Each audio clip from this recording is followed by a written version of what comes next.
Thank you. Yeah, turn your cameras on. Great. So welcome to the January 28th, 2022 Telehealth Committee meeting. My name is Chris Jones, chairperson of the committee. Before we convene, I would like to remind everyone present that the board is a consumer protection agency charged with administering and enforcing the board's laws. Where protection of the public is inconsistent with other interests sought to be promoted, the protection of the public shall be paramount. The meeting today is being conducted consistent with the provisions of Government Code Section 11133. I will announce when we are accepting public comment on the various issues, and the meeting moderator will open the lines as appropriate. Each commentator will have 2 minutes to comment.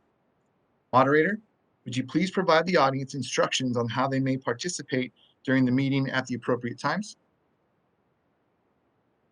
Absolutely. We'll be taking public comments and we will display instructions on the screen as I vocalize them. If you would like to make a comment, please type the word comment into the Q&A box, which should appear in the lower right-hand corner of your screen. If for our call-in users, or if you are unable to type comment, please dial *3 to raise your hand. When submitting a comment, please make sure to send it to all participants. Thank you. I would now like to call the meeting to order and ask Christina to call roll to establish a quorum. Good afternoon. Chris Jones? Here. Diana Hurwick? Here. Susan Friedman? Here. We have a quorum. Thank you. Before we begin, I would like to, I'm sorry, at this time I would like the board members to introduce themselves. Diana? Hi, I'm Diana Hurwick, LPC member. And Susan? And I'm Susan Friedman, and I'm a public member. I'm Chris Jones. I am the LEP member. Before we begin, I want to remind all speakers to remain on topic when making comments on the agenda items. The first agenda item is discussion and possible approval of September 9th, 2021 and October 1st, 2021 committee meeting minutes. Do the board members have any suggested amendments, or should the minutes be approved? I move that the minutes be approved. This is Sabina. Can I interject in here real quick to include the date of the meeting in our motion, so it's a little clearer for the record?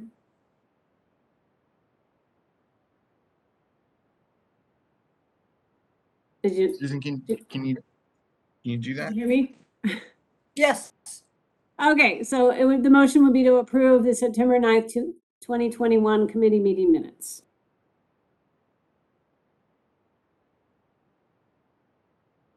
Can somebody make that motion with the full date? That would help. We can do that. I think I cannot because I sat in on the meeting, but as an attendee, not as a member. So You can. No, you can. Oh, okay. Then I will move to accept the meeting minutes from September. Sorry, I'm looking for the date. September 2021. 20th. September 9th. September 9th. There you go. September 9th, 2021. Okay. Can I have a second? And I second it.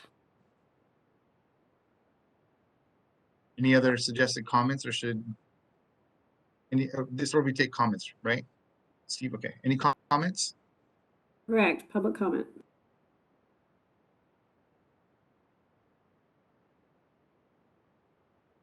All right, we have opened for public comment. If you would like to make a comment, please type the word comment into the Q&A box and send it to all participants. For our dial-in users, please dial *3. We will be showing the visual slide momentarily. Bear with us. And just as a reminder, this is for public comments on the September 9th committee meeting minutes only. All right, we have a request for comment from Jennifer Alley. Bear with us a moment. We will send you a request to unmute your microphone. All right, Jennifer. Go ahead, please. Good afternoon. This is Jennifer Alley with the California Association of Marriage and Family Therapists. And I just have a quick correction to the September 9th meeting minutes. Under item 5, discussion and possible action regarding telehealth supervision and video surveying results. It says that CAMP is opposed to a licensed professional having their first clinical interaction with a patient after they become licensed. And we had concerns with that. I was not opposed to, we don't have a formal position on that. So if you could change the word opposed to concerns, I would appreciate it. Thank you. Jennifer, could you give me the page and line number of that? Yeah, it's on page 3, line 19. Thank you. You're welcome.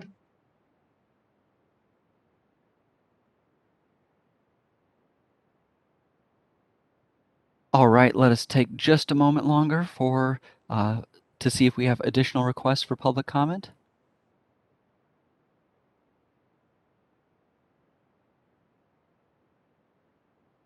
Seeing none, would you like to close the comments?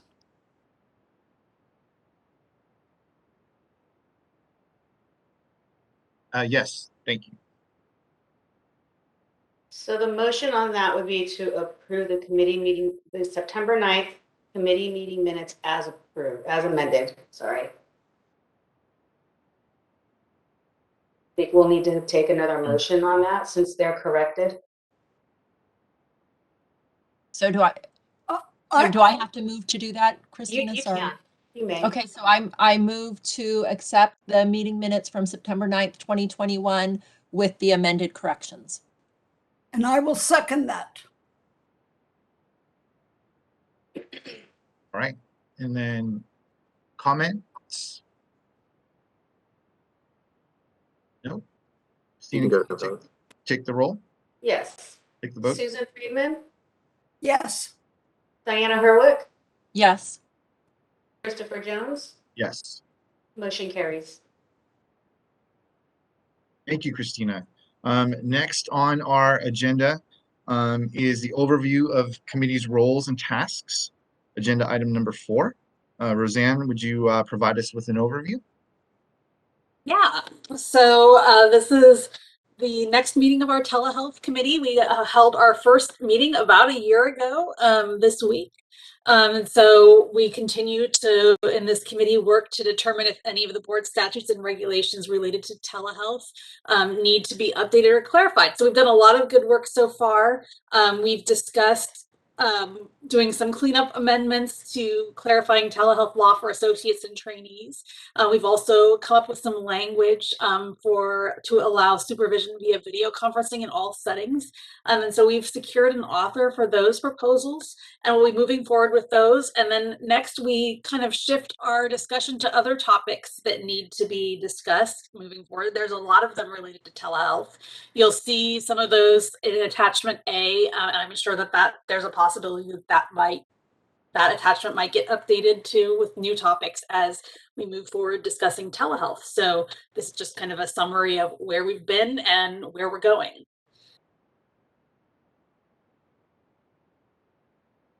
Thank you, Roseanne. Are there any questions or comments from board members? Susan, you're good? Yeah. Okay, thank you. Any comments from those in the audience? We are open for public comments. If you would like to make a comment, please type the word comment into the Q&A box in the lower right-hand corner of your screen. For our dial-in users, please dial *3 to raise your hand. We will take comments in the order that they are received. Let us take just a moment to see if we have a request for public comment.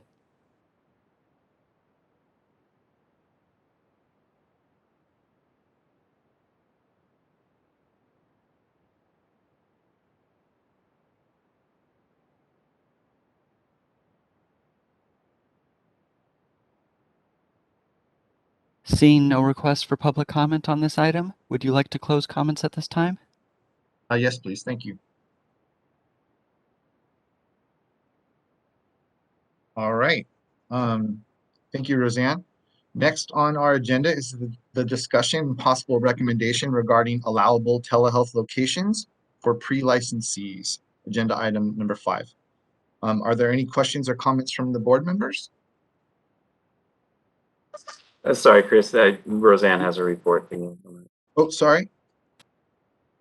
So yeah, I Apologize. can go ahead, Roseanne, go ahead. and read the item. This is kind of a three-pronged item. So what I'll do is I'll give an overview, and then I'll go over each of the three sort of aspects of this discussion item, stopping for discussion after each one. That way things hopefully can be kept separate and don't get too confusing. I've tried to kind of divide this topic up into 3 parts for clarity. So as we all know, the COVID-19 pandemic has raised just a large number of issues regarding where pre-licensed associates and trainees need to be located when they perform services. And there's a lot of unanswered questions about this. Usually the questions that we hear about at the board fall into 3 categories. Number 1, the physical location of a pre-licensee when performing in-state services via telehealth. So when a pre-licensee is seeing clients in California and the pre-licensee is located in California, where is it acceptable for that pre-licensee to be located? Is it okay if they're, usually we kind of assume they were in the office. Is it okay now that they're at home? Is it okay that they're at Starbucks? What's acceptable? What is not acceptable? So that's the first question. The second question we're going to talk about today is the ability of a pre-licensee located outside of California in another state or country to be able to provide services via telehealth to clients located in California. So let's say during a pandemic like we're having now, somebody has traveled temporarily to another state or is on vacation in another state and wants to see their clients back home, and they're a licensee under or a pre-licensee under supervision. How does that work? And then finally, the third kind of aspect to this question is the ability of pre-licensees located outside of California in another state or country to count hours providing services to clients in another jurisdiction. So what if one of our pre-licensees is in another state or country and wishes to see clients in that other state or country? How does that work with regards to counting hours toward California licensure? So a lot of different complicated aspects. And like I said, I've split this into 3 topics just because it does get so complicated. So I'm going to talk about the first one first. The physical location of a pre-licensee when performing in-state services via telehealth. And a lot of the questions that surround this have to do with a sentence in law that was added fairly recently. And that sentence reads, a trainee, associate, or applicant for licensure shall only perform mental health and related services at the places where their employer permits business to be conducted. So that's what the law says right now, and that wording is relatively new. It was changed a couple of years ago in an omnibus bill, and the wording before 2019 used to say that the trainee, associate, or applicant for licensure can only perform mental health and related services where his or her employer regularly conducts business and services. So it was changed, and now it just says it's where the employer permits business to be conducted. The intent of the change at that time was to allow more incidental flexibility for pre-licensees. For example, if they needed to provide service at the home of a client who is homebound, something like that, or they needed to travel incidentally to an off-site location to meet a client somewhere for services. So the plain reading of the law right now, where the employer permits business to be conducted implies, when we read the law, it is just what it says. If the employer deems it appropriate, they can do it. That's the plain reading of it. However, the board's discussion of this change took place before COVID-19, and as you know, a lot has changed since the pandemic hit. We've had stay-at-home orders where a lot of people started working from home, and there's been this big shift to sort of home-based work. So it raises the question, is home-based work, was that part of the original intent? That was not really specifically discussed by the board at the time, because it was not really something that was being asked for or something that was common, whereas now with the stay-at-home orders and the pandemic, it has become more commonplace.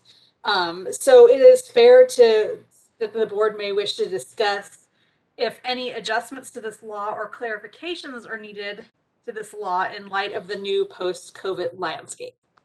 There's a few other relevant code sections to consider when talking about that particular sentence and where pre-licensees can provide services from. One section of law states that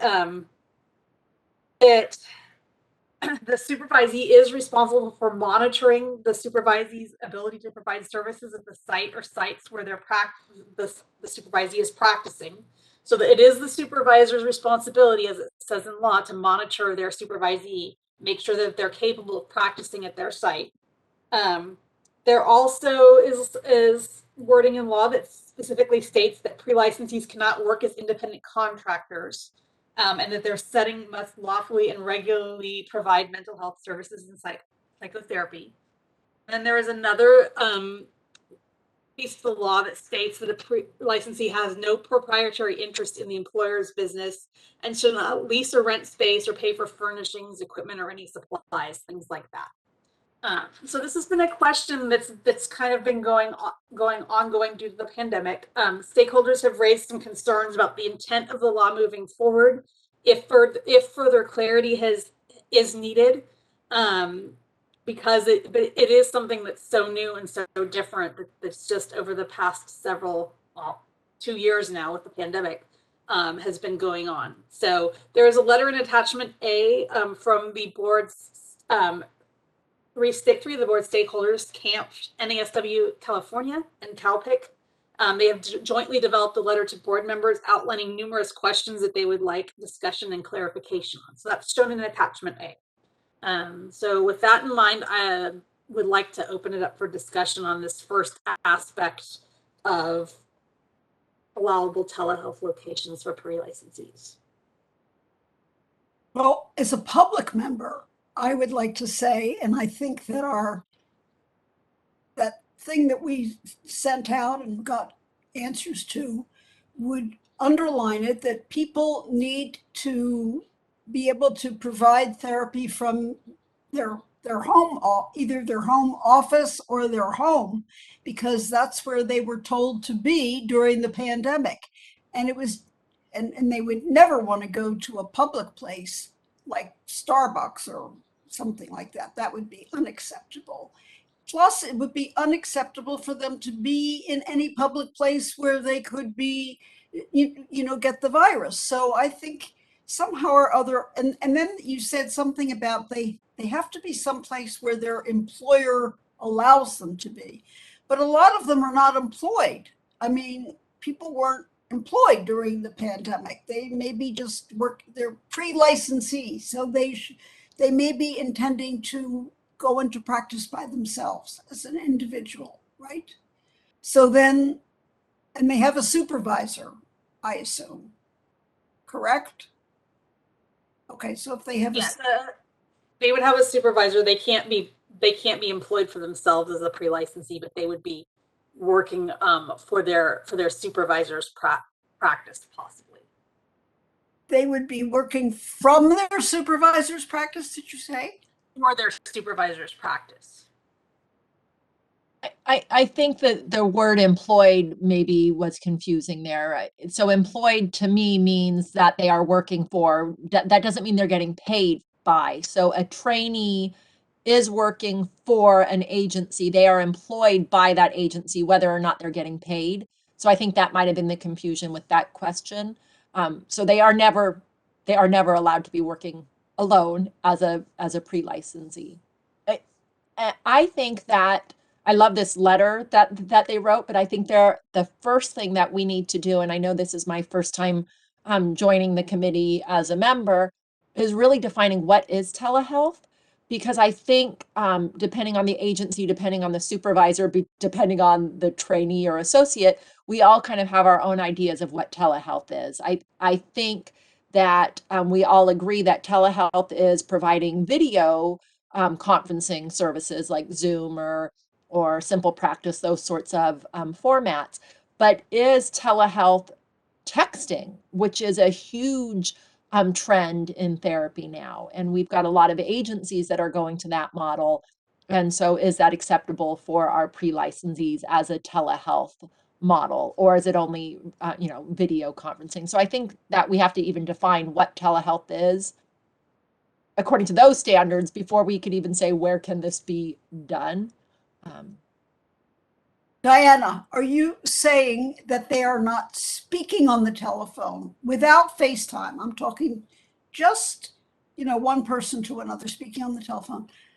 Or are you saying they're actually texting, typing out? Actually texting. Yeah, actually texting. There are a whole lot of formats that are now providing therapy around the country in that modality. And that, if I think back to the 80s when I was in school, well, we weren't texting, so that wasn't an option. But today, everybody texts, and that is a preference for many clients who want to be in therapy. They want to sit there typing out every question and every answer? I can't think of anything more difficult. Well, these young kids these days, Susan, they like the technology. So we're not getting too far off track. Diana, I like your question. I know that was a big question that was in that letter. And I think that's also really important to define what telehealth is, and that could drive the question of where is it okay to perform telehealth. I wonder if part of the purpose of answering the question of the where has to do with making sure that there's adequate supervision of the licensees, not necessarily like clinical supervision. I mean, I know that that's important too, but just supervision of like a workplace, and making sure that they're providing appropriate, acting professionally and doing all those things. Questions about if they're working from the computer, from their house, is it confidential? All those little pieces that that I think nobody knew or thought about too much before we had COVID.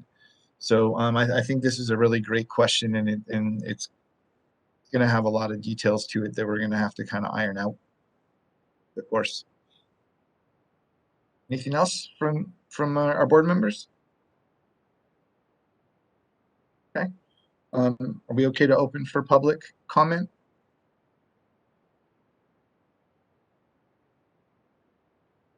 Yeah. Okay, let's open. Mari, will you open for a public comment, please? We are now taking public comment on this item. If you would like to make a comment, please type the word comment into the Q&A section, which should have appeared in the lower right-hand corner of your screen, and send that comment to all participants. If you are a dial-in user, please dial *3 to raise your hand. We are taking comments in the order that they are received. And our first request is from Dr. Julie Hayden. Bear with us just one moment.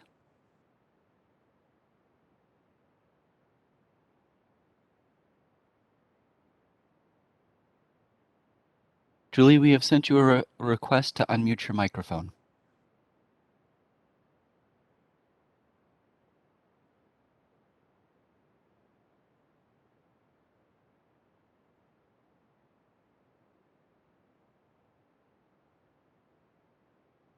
We saw the microphone unmute, and then we appeared to lose microphone connectivity altogether.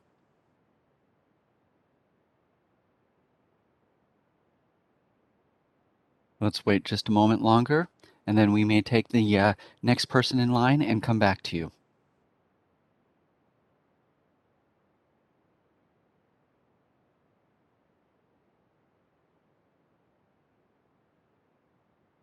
All right, Julie, stay on the line with us. Reconnect if you have to. We'll cycle back to you in a moment. Next on the list is Jennifer Alley. Hold on just a moment. We're going to send you a request to unmute your microphone. Good afternoon. This is Jennifer Alley again with the California Association of Marriage and Family Therapists, representing 33,000 plus members. CAMP is looking forward to the conversation and ultimate clarity from the BBS regarding the location of where pre-licensees may provide telehealth either from a distant site or their employer's address. We have questions and have shared our consumer protection concerns with the committee in the letter referenced in the attachment from CAMP, NASW California, and CalPIC. We are so grateful for the Telehealth Committee that has the pre-licensed location issue on the agenda today. CAMP has no formal position on this issue yet, but we are concerned about the extreme lack of clarity on this issue. For example, it's unclear to CAMP how pre-licensees working from home interacts with other existing consumer protections that stipulate that a pre-licensee shall have no propriety interest in their employer's business and that services should be provided where an employer lawfully and regularly provides mental health counseling or psychotherapy. And we just have questions. How will the BBS evaluate a pre-licensed home or remote setting? How is a home not a private practice? What guardrails are required to ensure that a pre-licensee home/remote location is safe and appropriate? If a pre-licensee can work in a home or remote setting, can patients receive in-person care at the pre-licensee's home? If not, what happens when the consumer requests in-person care? What happens to the pre-licensee if the BBS determines that the location was inappropriate? Do those clinical hours not count towards their licensure? These questions do not cover the list of issues that arise when we discuss pre-licensees working from home, but demonstrate the complicated and technical issues that require your evaluation and assessment. CAMP is not taking on a position on what it should be. We just feel that the existing statute is unclear. We strongly urge BBS to carefully review our letter and to evaluate these questions in determining how therapy will be delivered in the future in a manner that increases access to care and in a manner that elevates the skills of pre-licensees and provides consumers with protections that they are entitled to. Thank you. Jennifer. All right, thank you. Let's try and circle back to Julie. Hang on just a moment, please. Julie, we've sent you a request to unmute your microphone. And you appear to be unmuted. Can you hear me? Yes, go ahead, please. Okay, very good. My name is Dr. Julie Hayden. I'm the chair of the MFT Consortium in San Diego and the chief academic officer of Rambus University and clinical director at an agency that has practicum students.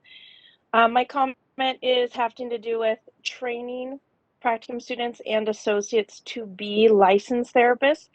And what I'm seeing is we now use telehealth predominantly, including being in the home and of course creating a proper environment.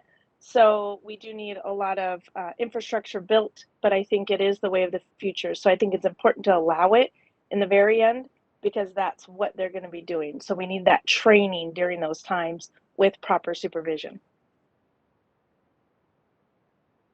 Thank you. All right, next we have a hand raised from Miranda Fury. Hold on just a moment.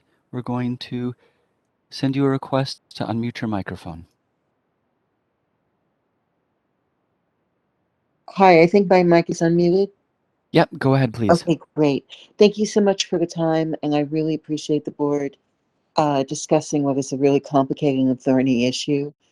I wanted to say two things. One, and I really appreciate what the previous commenter said about training people to do telehealth.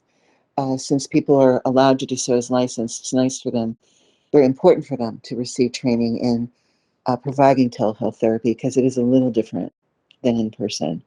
I wanted to mention that if the board does decide, however, to require office-based work for associates, that I hope they will work into the law some type of accommodation issue. I have an associate, and I'm an LCSW that supervises people, and I have an associate right now who is homebound and would not be able to mobilize to an office space.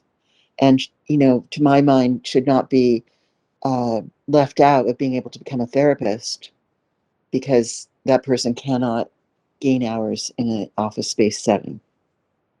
The other thing I wanted to mention was you were talking about texting, and as I believe the statutes as they are define telehealth as either a video or phone. It doesn't include texting. And my only concern about texting is, does it meet clinical standards? So it's not, I understand that it's the new world. I also love and embrace technology. But my question would we then be providing a service that meets clinical standards if we were actually having a relationship with a client through texting?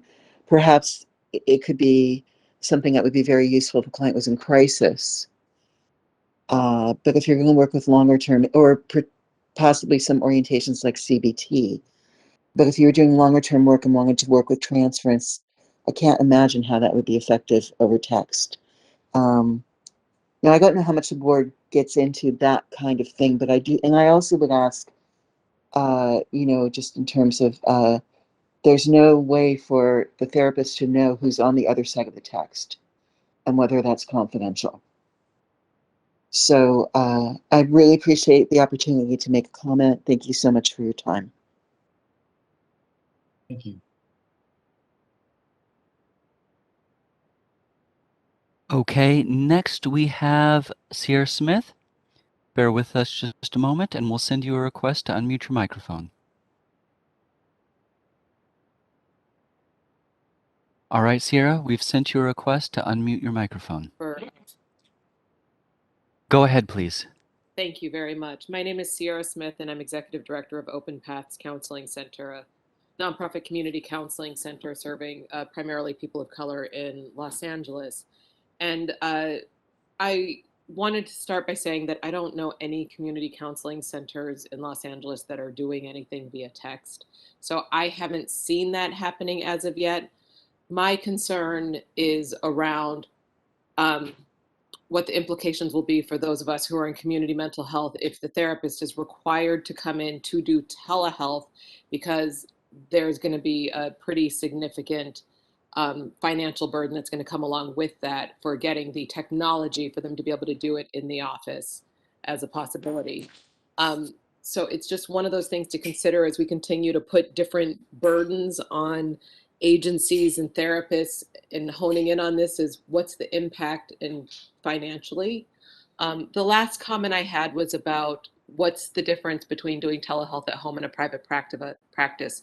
I will say, I'll only speak for my organization and some of our sister organizations. Everything happens through the agency. All the billing happens through the agency. The agency holds the keeper of records and is this custodian of records for all of the electronic health records that are happening through the agency. The agency's paying for the insurances, for the clinical supervision, for all of the support systems that happen. The clients are coming to us through the agency and they're being screened through the agency. The clinicians are not screening their own clients for appropriateness to make sure that they fit within the scope of work. So in my mind, as somebody who's been now doing this virtually for over 2 years remotely, it's night and day between private practice. If they were in private practice, they would have to take all of that burden on themselves. So it's a very different framework still. Thank you so much. Thank you. Okay, next on the list we have Amber Williams. Bear with us just a moment and we'll send you a request to unmute your microphone.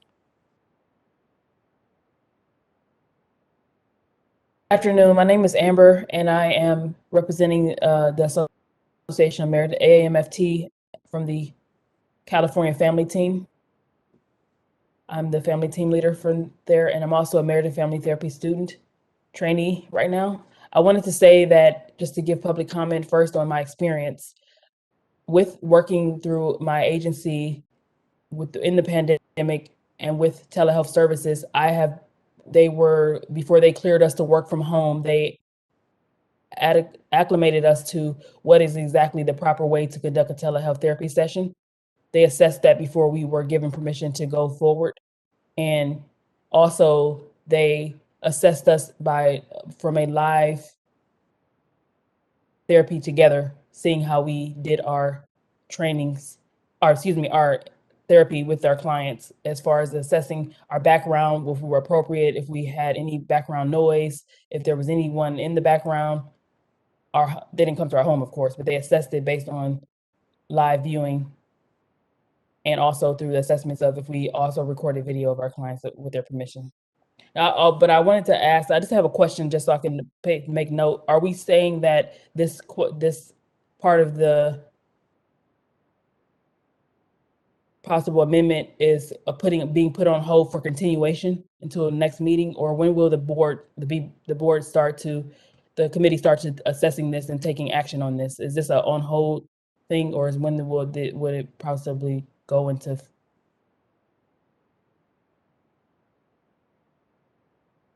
We're not having a discussion. We're just discussing whether anything needs to be done at this point. There's no proposed change to the law in the books at this time.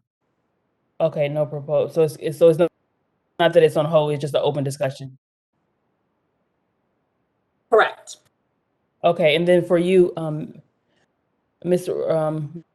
Helms, I wanted to know, you had referenced some about the law where those parts were where it says about being able to do if based on what the employer deems fit. Can you tell me exactly where that is? That reference, where you got that from? Yes, it's a Business and Professions Code 4980.43.2A. 4980.2A. Yes. Thank you.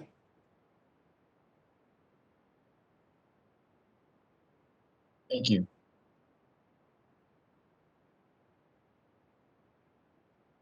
Next on the list, we have Melody Jezeb. Hold on just a moment, and we will send you a request to unmute your microphone.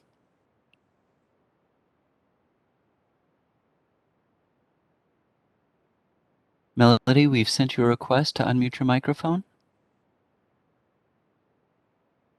Hello, good afternoon. My name is Melody Jezeb. I'm a licensed clinical social worker with the Department of Veterans Affairs and also in private practice. And I believe folks also raised the concern regarding texting. And I know that wasn't the focus of this discussion at this time, but just wanted to receive some clarification on currently where the law stands, that is technically not part of psychotherapy practice, that as far as telehealth goes. And so just to seek clarification on that, please. Thank you.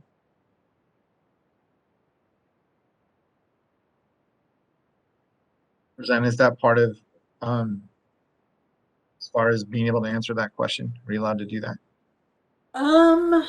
We would have to. We would have to look and talk to legal first, I think, That's to some kind more of technical. clarify that. Yeah, texting is in the definition of 2290.5, which is the definition of telehealth, does include texting. So the law pretty much leaves it at that. Thank you. Next, we have a request from Ben Caldwell. Hold on just a moment, and we will send you a request to unmute your microphone.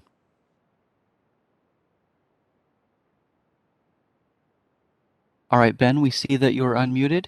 Ben Caldwell, marriage and family therapist. And first of all, I want to thank the committee for engaging in the discussion. I want to echo what I believe Jennifer Alley said up top, that the most important thing here is getting clarity. Obviously, the process of changing statute or regulation takes a meaningful length of time, but right now there's a lot of confusion about how the board interprets and enforces the existing rules. There is some urgency to the matter, considering that while there is an active waiver in place for in-person supervision requirements in non-exempt settings, there is not a waiver in place having to do, at least not to my knowledge, having to do with the location from which services are provided by pre-licensees. And I know of at least one disciplinary action where the board disciplined a supervisor for allowing a supervisee to practice full-time from home. That is, quite frankly, what most pre-licensed therapists are doing now and have been doing for the past 2 years. And there's a great deal of anxiety from supervisors and supervisees alike about whether they are leaving themselves open to potential discipline simply for doing what appears to be in the interest of public health and in the health of themselves and their supervisees. So it would be possible, and I would urge to the degree that it can be done, that the board provide clarification simply on how it works with existing statutes and how existing statutes are going to be enforced during the time of the pandemic and after. And I would also echo the point made by an earlier commenter that to the degree that any existing statutes or regulations are going to be updated, that they include some level of accommodation for disability, something that is lacking in the current standards. Thank you very much. Thank you, Ben. Thank you, Ben. Next, we have a request from Rebecca Gonzalez. Hold on just a moment, please. Rebecca, we have sent you a request to unmute your microphone. Rebecca Gonzalez, National Association of Social Workers, California chapter. I just want to take a moment to support the comments made by Jennifer, Alley, and the questions that we raised in our letter. I also really appreciated what Ben said about how the board is going to enforce the law during this time where we're still working from home for the most part. And lastly, also the caller who talked about people with disabilities that are going to need to always gain their hours at home. Thank you. Thank you, Rebecca. Okay, Amber, I see that you have another request for comment. We're going to go ahead and answer or take comments from people who have not had an opportunity yet, and we'll cycle back to you in a moment. Next, we have Marianne Calhoun. Callahan, bear with me just a moment, please, and I will get to you as soon as possible.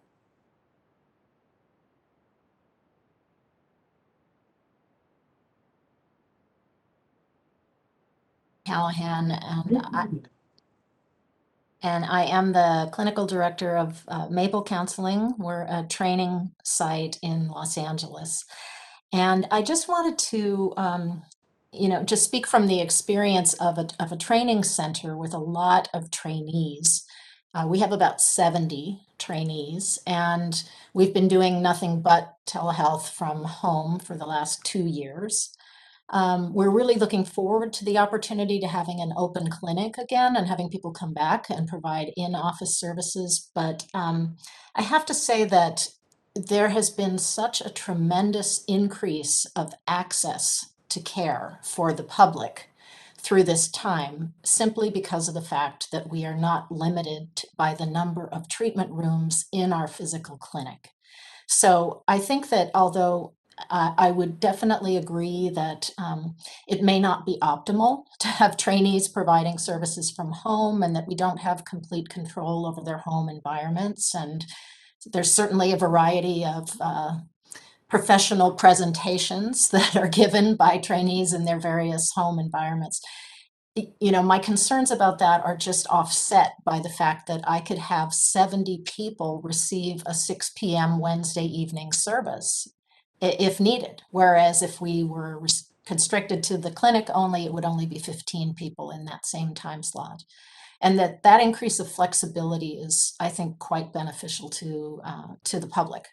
So in addition to what Sierra Smith said earlier regarding the cost for a center to be a telehealth hub to provide outgoing telehealth services, that's a lot of burden for a nonprofit organization.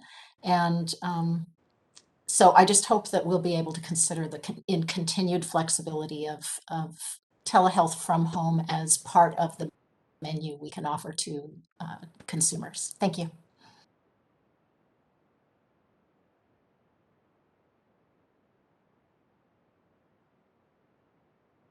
Our next request comes from Lisa.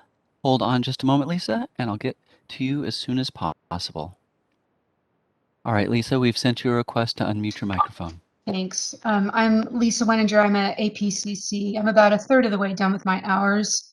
I was actually trained in a telehealth environment before the pandemic, so I was taught about telehealth from the beginning, which I realize is unusual, but more and more common today. I'm also currently now, I finished my master's and then I've now entered a doc program, and I'm studying systemic racism and inequality as part of the next step of my career, I'm really glad that we're talking about access, not only access for the public in seeking care, and clearly 70 clinician spots available compared to 15 is huge. I love that example. In addition, if we're looking at systemic barriers to entry of new therapists, there are all kinds of ways that working from home can accommodate more and more less advantaged clinicians entering the field. For example, just this is anecdotal, but I'm able to serve at least 2 additional clients per day based upon working from home, and I have additional capacity based upon my ability to take care of myself. And so that translates just in my own case to obviously an additional 10 clients per week, 10 sessions. So that can be exponential. And then in addition, any kind of childcare situation, someone who is trying to juggle the demands of becoming a therapist while also raising a family, all of these systemic things that prevent people of color, people of less means from entering the field can be lessened. They can't be taken away, but they can be reduced. So I'm really grateful for this conversation, and I'm glad for the calls for clarity. The other question I have is that we can't, I'm wondering if there's been egregious violations or situations of the public being endangered based upon poor decision-making by the trainees. I would love to hear what kind of data we have that we can use as part of this conversation. There are many ways that we can legislate for safety, but we can't fix them all. And there are so many gatekeeping constraints already put in within the clinical environment, within the schools. I would be nervous about legislating more in ways that may not actually serve the profession and what our universal goals are. Thank you so much. Thank you.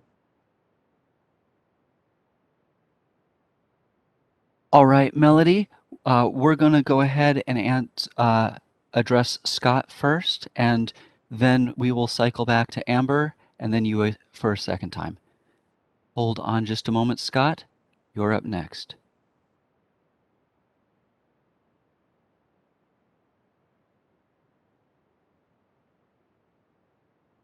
Scott, we've sent you a request to unmute your microphone.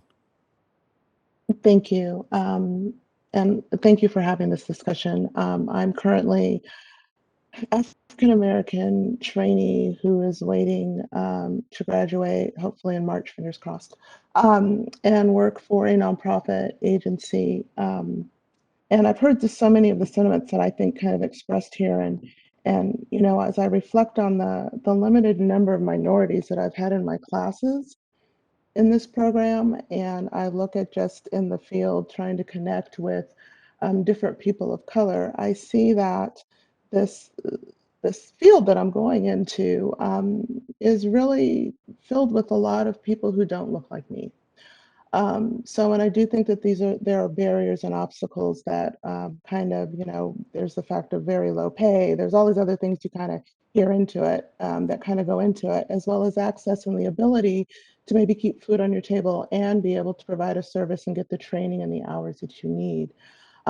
So what I'm trying to figure out, because I read the stuff that comes through. I come from a corporate background. I consider myself to be partially intelligent when it comes to be able to read things.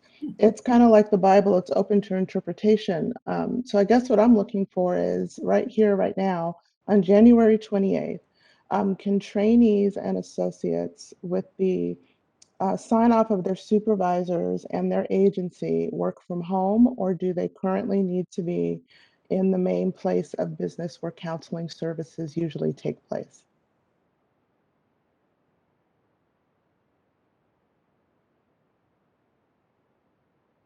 Can you answer that? Well, right now, what was the statutes right now? I got to get that up, but Yes, right now it is, let me flip back to it. 4980.43.4A allows a pre-licensee, a trainee associate or applicant for licensure to perform mental health and related services at the place where their employer permits business to be conducted.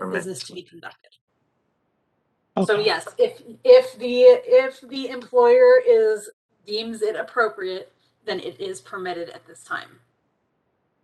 Wonderful. Okay, and I'm sorry, I'm a slow writer. Can you please give me that statute again?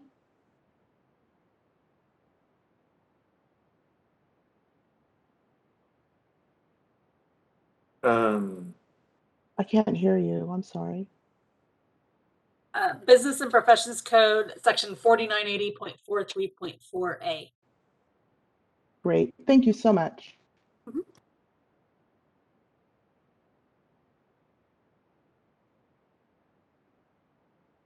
Okay, we have another new request for comment from Alicia Dabney, and then we will cycle back to the people who have already had a chance to speak. Hold on just a moment, please. Alicia, we have sent you a request to unmute your microphone.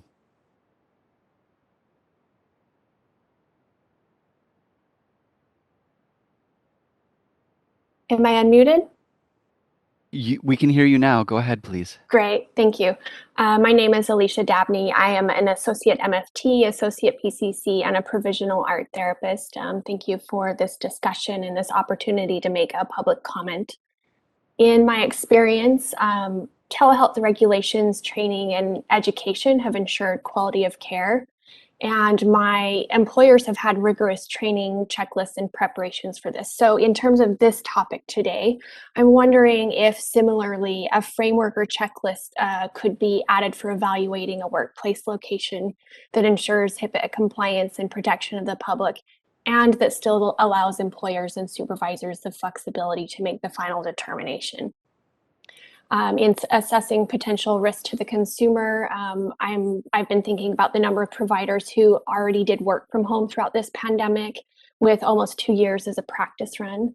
It has greatly increased access to care by having the flexibility, and even see at a school site, they did not have enough rooms available for us to see all the students that needed to be seen. I would really love to see these discussions and any clarifications center on keeping this increased access. Thank you for your time.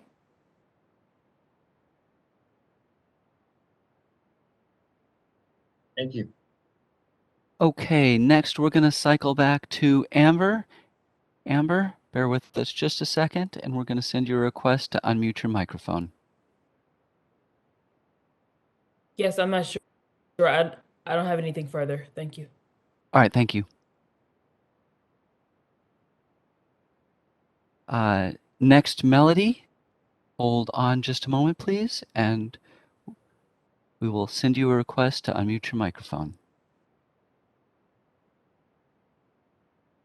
Melody, we've sent you a request to unmute your microphone. Thank you, and my apologies. If I may ask to have the business code repeated for the definition of telehealth, I greatly appreciate that. Thank you so much. Telehealth is defined in Business and Professions Code section 2290.5.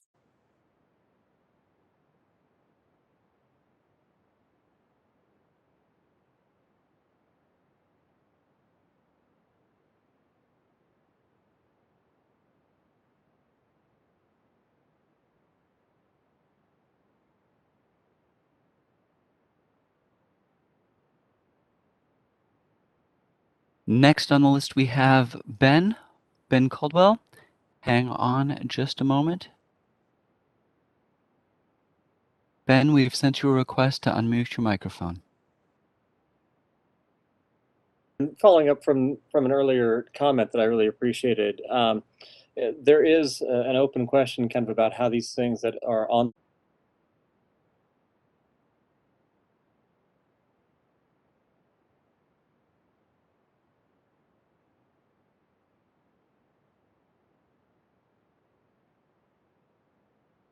statute there.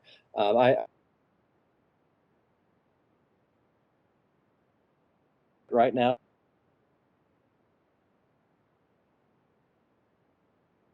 because Roseanne, as you noted in your memo, that was not the initial intent of the statute, and that intent has come up in at least one disciplinary action where, again, a supervisor was disciplined for allowing a supervisee to work full-time from home.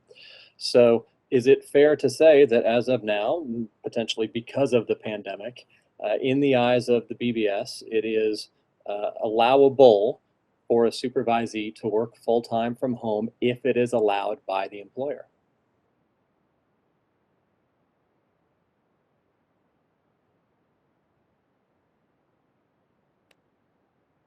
You'd have to ask Sabina to kind of chime in on that one. It's really, I mean, the law is stated as it is. I mean, as how we're going to enforce that, it all depends upon, you know, the values of the merits of the case itself, depending on, I think, not speaking for the board, but what we would look at is, you know, did the supervisor, you know, was that supervisee acting appropriately? Was it, there could be various other things that happen too. So I think as the law stands now, we're looking at, unfortunately, we can't interpret how we can't state how we're going to interpret the law in every case right now because we don't know every case. Um, Unfortunately, we're in this position where looking at consumer protection, we're hoping that, you know, the trainee is following all the proper guidelines, is doing everything they can wherever they're at, being at home too.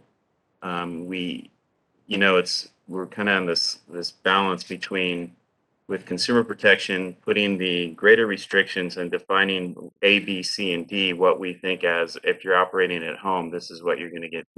This is what you could be, you know, we could enforce upon you, or, you know, allowing the supervisor to use their best clinical judgment to determine whether that supervisee or trainee is able to perform services at their home 100%. It's kind of a fine balance. We can't really tell what we're going to do in a case. I mean, that's the law. That's why, I mean, the law is, as we know, a little bit gray. And what I did actually take from this conversation, which was really, you know, the concerns of the supervisors. I do appreciate that, you know, going out and actually, you know, having their trainees and operating from home, and then being concerned about how they could possibly be sanctioned against the board. That is definitely, I can understand that. It was good to hear that. So, I mean, as it stands right now, we really can't, I don't know, Sabina, is there any kind of, Yeah. Can you hear me? yeah, All right. I just wanted to chime in here real quick. A couple things. One, we want to make sure we stay on topic and enforcement of this particular law and a specific case, or how it might be possibly interpreted. It is a gray area, of course. We just want to make sure we're going to stay away from any talk of enforcement, as that's not really what we're here today to do. But as Steve also said, as a lot of people you already know, every complaint is investigated and looked at on its own facts and its own situations and its own merits. So it's hard. We can't possibly say how any one statute is going to be interpreted one way or the other. And we want to make sure we're just, focusing on the agenda topic and what kind of, if any, clarifying changes need to be done or the committee thinks might have to be done. The way the law stands right now, regardless of intent, we have words to the effect that as long as the employer deems that space or site a place where services can be rendered, then it's up to the employer. That's the short version of it, of course. That's anyway, sorry, lost my train of thought there for a moment. Need some more coffee. Well, I appreciate certainly that you can't, you know, presuppose the facts of any one particular disciplinary action that might come before you.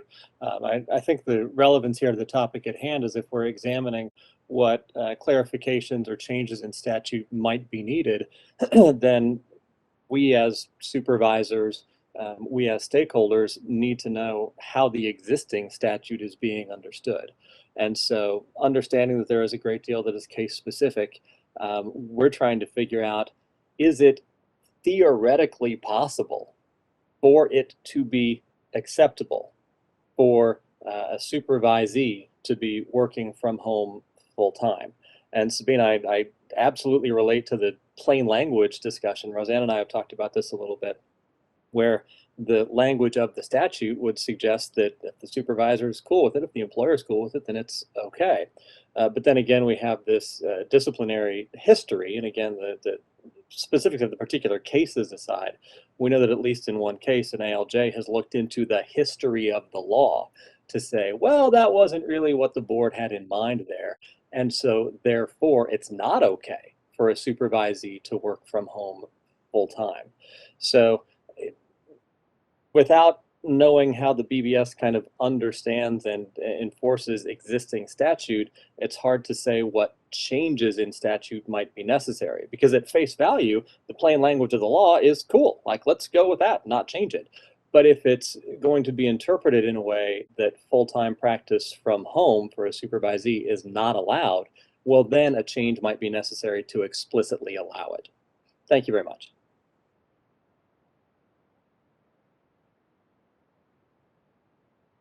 Next on the list, we have Jennifer Alley. Bear with us just a moment, and we will send you a request to unmute your microphone. Okay, Jennifer, we've sent you a request to unmute. Thank you. This is Jennifer Alley again with Campton, and this has been a very thoughtful conversation. I've appreciated the comments from members of the public, and I appreciate Ben bringing up the disciplinary case that has caused a lot of the concerns from our membership and our legal department on how to interpret that. But I also want to point out that, another section that adds some protections for associates. When we talk to, giving associates all the tools that they need to be able to complete their clinical hours, and, it clearly states that, a trainee and associate shall have no proprietary interest in their employer's business and shall not lease or rent space, pay for furnishings or equipment or supplies, in other way, pay for obligations of their employer. And I would just, if an associate working from home moves forward clearly that it's allowed full time, that there be stronger protections to make sure that they're not providing the equipment and the software, necessary to make sure that things are confidential, and that, the internet used to transfer files back and forth between the associate or pre-licensee's home to their employer, that all of those, bells and whistles and I's and T's regarding somebody working from from home and reimbursed popular and not actually funding the services needs to be talked about by the board, because I wouldn't want to create, a world where, 10 years from now, you can't complete your clinical hours unless you can provide all those things necessary to be able to work from your home.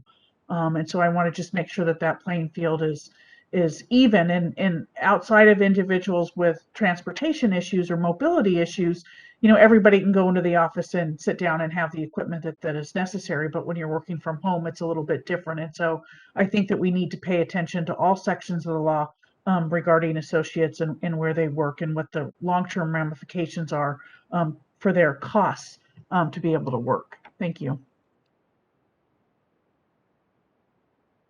Thank you, Jennifer. All right, next we have a raised hand from Miranda Furry. Hold on just a moment, please. Hi, thank you. It's always hard to follow Ben because, Ben, you're such a clear thinker, and I really appreciate, and everybody actually, I really appreciate, Jennifer, your comments too, and your thoughtful approach to wanting to lay down, prepare for the future in terms of consumer protection. But I wanted to bring out the point that we are actually in a pandemic. A couple of people have shared that all of their associates are working from home full time. And this is not hypothetical. And I think Ben's point is very well spoken in terms of, well, we need to know what we're doing now and what's okay now before we even make changes to it. So I'm wondering, I see associates who are being seen, who are, because of the pandemic, are working completely from home. Should I quit my job? Am I going to be disciplined? And I feel like it's incumbent on the board and the centers earlier today who commented and said all of their people are working from home. Should they shut their doors? So, I mean, I think it's incumbent on the board to clarify for us what is required, what we could potentially be disciplined for, and what's allowed, especially during a health crisis. There is no waiver, but the board, my understanding is, and I could be wrong, I got this from Jennifer, I got this from one of your lawyers.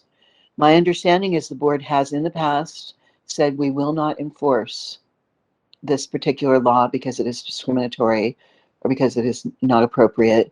So the board, as far as I know, has the ability to come on record and say, we will not interpret this law in this way. We will interpret that if the employer says it's okay, you can work from home unless there are other factors that cause problems.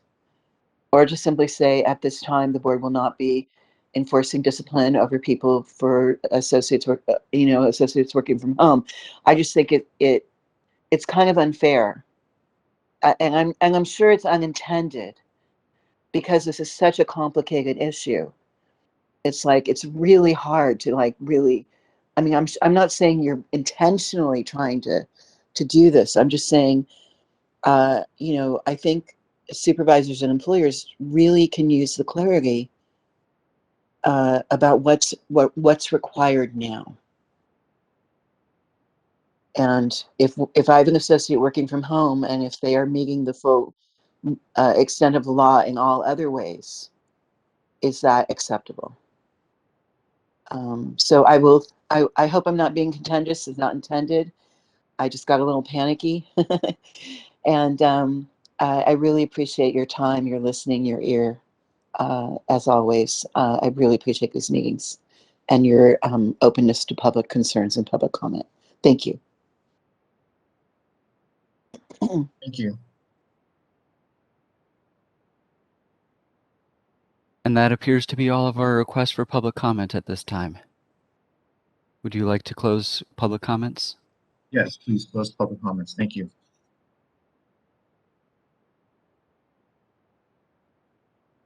Do we need to have any discussion with the board? Susan? You're muted, Susan. Sorry. I would first like to thank all of the people who made public comment, because I think it was very thoughtful and insightful, and it is very important for us to hear these kinds of things. The second thing I want to say is that I counted at least 3 people, and maybe more, who echoed my surprise when I heard that people were actually using texting. I mean, obviously, I use texting all the time, especially with my children who don't speak to me any other way, but never mind. If I were doing therapy, I find it totally unacceptable. And I think that we should think about whether we should allow texting, because you have no idea who's texting. And I think it's really, really difficult it's hard enough just when you get an email message. It's very often misunderstood. So the same with texting. And to deal with emotions in texting, to me, seems almost impossible. I may be wrong, because I'm not a therapist. I am a public member. But it does strike me as unacceptable to do therapy by texting. And I think that may be something that we can add to a future agenda, because I don't know that that's part of our topic today. But if you keep that in mind when we go for future agenda items, I think that we can look at adding it there. That be okay? Oh, yeah. All right. Thank you. Diana, do you have anything else? Since this is my first time in this committee meeting, I guess maybe if you can provide me some guidelines, Chris, is this where we actually sit and discuss all this stuff that was brought up, or do we just take all of their information and talk about it later? You know, that's a great question. I'm not entirely sure either, so I might have to defer to Steve. If there's anything you want to talk about concerning this subject, yes, please. I mean, that's what this is for. Okay. So. This is the moderator. Oh, sorry. We have a member of the public who has raised their hand as well. If you wish to reopen, that's an option. Okay. Thank Well, you. I think we discuss it first, right? And then maybe it goes back to them if we need to. Roseanne, I see Yeah. you Yeah. ready to talk. I think I would kind of try to regroup the discussion at this point in terms of the committee taking action. We've heard from the public. We've heard kind of what the committee members are feeling. So I would take it back to that sentence that it's in law that's potentially could be clarified, where it says, and it's on page 2. A trainee, associate, or applicant for licensure shall only perform mental health and related services at the places where their employer permits business to be conducted. So that's current law right now. That current law says that if the employer permits the business to be conducted there, it can be conducted there, keeping in mind that supervisors have certain responsibilities in law. There, it is inherent, it is assumed when somebody takes on a supervisory role that they are going to be doing certain quality controls and that they have the training to do that. So that is inherent in the responsibility already. One of the supervisory responsibilities that are in law is to monitor and evaluate the supervisee's ability to provide services at the place where they're providing services and to their clientele. So that is already a responsibility of supervisor. They have a responsibility to confidentiality already through the telehealth laws. They have a responsibility to the best practices and the codes of ethics in the profession. So given all of those separate thoughts, is that particular sentence that's in the law at the places where the employer permits business to be conducted, is there any desire to clarify that further? Would it be helpful to clarify that further? Would it be more confusing to clarify that further? How does the committee feel about the law as it stands now, and what, if anything, might help moving forward? Thank you so much, Roseanne. And I will just, if I can, just share, because I know I've come to you a couple of times over the last few months when educators have come to me or agencies have come to me asking me that question as a consortium member. And I just kind of throw it at you to please clarify again what is permitted. And to me, it's perfectly clear that if an agency says that a place of business is their 42 staff members' home, that's acceptable to do telehealth from there, that is allowed. That's what that statement means to me, but I know there is still confusion. I don't know if permit and changing the word to allows clarifies it a little bit, but maybe somebody else wants to chime in there. But to me, it seems perfectly clear. I know somebody brought up that there was some disciplinary action, and I don't know anything about that. In my head, I'm thinking there was something bigger than just you were providing therapy from your home. To me, there was something else, but maybe I'm wrong. So it seems clear to me that yes, they can provide it from home. They can provide it from the office.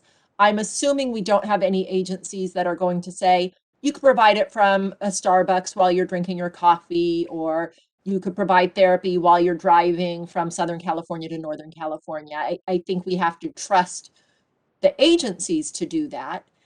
And then the second piece of that is, as an educator, we are responsible for the sites and what we allow the sites to do and not do for our trainees. And so we could say we're not okay with our students doing telehealth. And that's up to us as an educator. And every institution could decide that on their own. So to me, I like that we throw it at the agency, says you decide who gets to do this, and we leave it at that. I'd like to add one thing, and that is, instead of you using that, you could say employer or supervisor, because employer implies that you're working for somebody and being paid by somebody or something like that, and that there's some other authority involved. And for many trainees, it could just simply be their supervisor. Well, I'll just clarify that for a trainee, they can't work for an individual person. A trainee has to be working at an agency. And so an agency might have 7 supervisors, and it's not okay for my supervisor to just say, yes, you can go home. My agency has to say that our staff are allowed to work from home, if that makes sense. That's very different than a private practice, which I think Ben, who was chiming in, he might have been talking about a private practice. I'm not sure. But those are 2 different standards. So you Yeah, I talk would say 2 different standards for people who are licensed and who are trainees, is what you're saying, I think. Yeah, trainees are in school, associates are post-degree, and they could be in private practice where a student cannot be. And then, of course, licensed are different. But we're talking about trainees, correct? We're talking about all pre-licensees. All pre-licensees, trainees and associates. I think in this case, the word employer is correct. The supervisor has a role in that as well. But I think that particular word is okay. I would like to say one other thing, keeping in mind that the lack of clarity regarding the concern about lack of clarity regarding enforcement. Every enforcement case that we get is different. We're always going to judge an enforcement case based on the factors. We're going to look at the due diligence that the supervisor did or did not do based on their supervisor responsibilities, which are already in law. So, I mean, looking at the when we did the supervision regulations, the part of the goal of the supervision regulations was to make supervisors better prepared and more aware of their responsibilities. That's why they have that big checklist of responsibilities that they're required to initial now. That's why they have to do the 15 hours of training one time and the continuing professional development. And the thought behind the supervision regulations is to make sure that supervisors are really qualified to know their job so that when they go to supervise, they can make these sorts of decisions. That being said, if there is a feeling that more, that there's more clarity is needed, I would suggest something like possibly putting another line about supervision in the supervisor responsibilities, about making sure, about the site of practice, although it already does say something. I mean, is there something else that's needed? Do we want to say something like language, which we had kind of talked about in previous meetings before, maybe saying something like different factors? Would it help to say that the supervisor needs to, when making a decision about where they're practicing, should they base it on, we could say something like this decision includes but it's not limited to an evaluation of the abilities of the supervisee, the preferences of the supervisee and supervisor, or something like that, the privacy of the site. I mean, does that go without saying, or does something like that need to be said, or is there a certain criteria that we need to list? It's not unprecedented in the law to say, a licensee or a supervisor should do this and it should include these activities. We already kind of do that, but if more might be helpful, that's a possibility. So I thought it went without saying, but from listening to everybody, it sounds like there is still quite a bit of confusion. One of the commenters mentioned a checklist or something that I don't know if it was her university or her agency used, and that might be something to include with our supervision stuff later. But it seems like if we've really clarified what supervisor's responsibility is, and I know it looks very different today than it looked a month ago. So I think with that in place, and then with this statement that the employer can permit business to be conducted wherever they permit business to be conducted, it seems like that covers it. And I don't know what Chris and Susan think. Well, I think that what I don't know, trying to kind of surmise of what everyone has been talking about, I think that the law as it's written is clear that, you can, provide services where your employer deems it's appropriate. I'm also hearing from, the organizations that there's concern about that because of a discipline case that happened, and where is that line in the sand? I'm also hearing that that we might need some more clarification, but I almost see those as separate issues. So when I'm kind of looking at the big picture, I'm wondering if, because of the direction that we're moving with regards to providing services via telehealth, to go back to your point earlier, Diana, like what is telehealth, right? But, as we are moving away from the brick and mortar clinical setting that we all had control over because we could manipulate that environment, now that we're moving and having people working more independently through home, is that something that the board should investigate and start to possibly create a criteria for what an appropriate setting looks like in order to give guidance to agencies, in order to create create something when there is a complaint made, that we do have, not that we would necessarily investigate, or maybe we would through discipline, through the disciplinary process, but give to everyone's point, clarity or better definition of what the minimum requirements are for a home office to look like. And if and that way, people have something to go off of, which I think may answer the clarity question.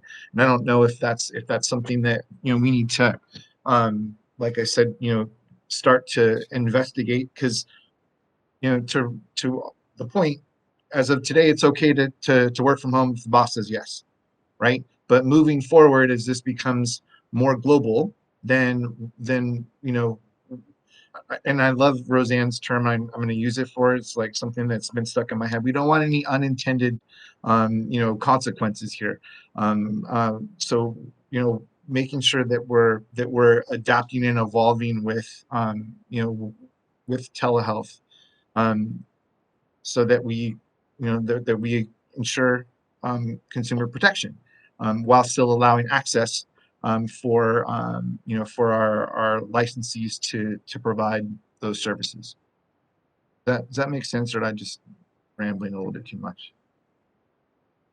Well, I think that you're right that we have to have some very firm rules that we follow always, because telehealth is here whether there's a pandemic or not. When everybody thinks this pandemic is over, I think most people will continue to do telehealth because of all the things we've learned about in the past. It's convenience and just what this one of the members of the public said, that she can have 60 people at 6 o'clock versus 15 people at 6 o'clock. So I think we have to be very, very specific about what it is that's going to be allowed, because it is the future. It's not going to change when the pandemic is over. Thank you, Susan. All right, so I'm asked this question as a, as I'm learning this role and evolving into this committee. What would be like a next step, Steve? What would I feel like we have a lot of questions and not maybe a lot of movement. Yeah, there's a lot of questions still. Just listening to what you're talking about, and I don't know what the proper form would be. And I don't know. I don't know if we really talked about this, but and I don't know if there's a way that the board can do it, but formulating some sort of a guidance document, which the board can kind of put out there saying, here's a checklist. If you're a supervisor or an agency and you have trainees or associates that are working from home or going to be working from home, here's what you should probably take into consideration. I think there's some way we can do that, kind of a best practice guideline. I mean, feeding off of, I'm sure currently right now you have all the different associations and some of the national associations too that have the best practices guidelines on telehealth and that really talk about this. So I think everyone should have their, maybe feeding off the code of ethics of the other of the stakeholders. And then I don't know, I think there is a way you can do a guidance document of some sort so that you can kind of give a more of assurance for that supervisor or agency that they're kind of looking at everything that they should be looking at. I'm not. I think that can be done. Maybe that's where we start. I think that's a great place to start. Then it would give, I guess, it would give the assurance, the assurance of the supervisor that okay, this is what we're doing. I know that there's some some other boards that do kind of like a checklist for this too. So don't know the exact form that we could do that in. It's a kind of a fine balance between, it's putting out I guess just a, yeah, there's a way we can do it. I know there's a way. So, So maybe it's just included in kind of, like the supervisor's responsibility statement and the contracting and that sort of thing, where it's just, if telehealth is being provided I don't even know if we need to say you've considered all of these things, but you have considered the implications of telehealth, being permitted, and kind of leave it at that. And I think that agencies are sending students or sending associates to training. I think supervisors are going to training. We've all been trained a lot over the last 2 years on telehealth. And so I think it's just that reminder for supervisors that we have to be intentional in making those decisions of what we're doing with the people that are under us. I think that's really all it is. And I don't know that we want to get so involved in, okay, and you must make sure that you have the right office, because if you were here when I turned on my camera, my office is a mess behind the screen. But I just see all of your screensavers on, and so I don't know what your office looks like. So I don't think we need to say that, or that they need to be 500 feet away from the living room. So if families watch, I don't think we want to get into that. I think it's enough to say to a supervisor and an agency, you are responsible. It's up to you to make sure that telehealth is appropriate for your clients, for your associates or trainees, because it might be appropriate for 3 of your associates, but not the last one. And so I think it's really enough for us to, if there was just a checkbox that I've thought of these things, that's maybe Yeah. enough. And I think it would be, what other kind of guidance document? I mean, I'm sure it wouldn't you can't really get into complete specifics, but have you evaluated the HIPAA compliance for the location? I mean, simple as that. Have you evaluated, as we have in our laws right now, do you believe the trainee or the associate has the capabilities to actually provide telehealth services? Kind of what we have a lot of this in the supervisor guidelines, or the new supervisory checklist already. But there's always can put out additional like guidance documents on the side. I don't think we'd want to get really extremely specific, but just maybe some additional information on pointing you to the best practices. Yeah, and it's like the HIPAA compliance, also just making sure that nobody's acting as a, private contractor, because that's kind of the situation that I get concerned about too. If you're having somebody work from home, are they working as a private contract? I mean, are they, yeah, the relationship between the agency and them too. So, yeah, we could do that. All right. So then, is that something that we would need to have a motion on, or is that? So something that- yeah, at this time, I mean, if we want to get a motion out of this, it's been a good conversation. I think we still have some other actual items to talk about beforehand, though. Okay. So I think maybe hold the motion, but maybe part of the motion can be for the board to. Oh, go ahead.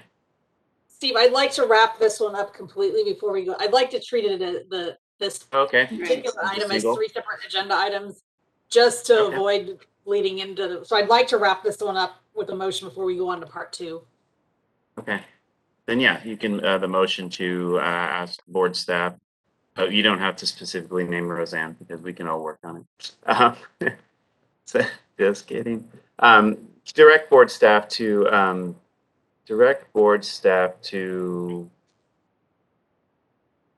pursue drafting possible guideline. Oh my gosh, I want to say FAQs or helpful hints. What would Best guidance practice document? guidelines. How about a guidance document? Direct staff to pursue drafting a guidance document to bring back for the committee's review. Kind of It sounds good. generic. There we go. Someone want to make that motion? Sure. I'll make, So, doing it, Diana? Yep. So I will just make a motion that staff will be directed to create a guidance document clarifying telehealth expectations.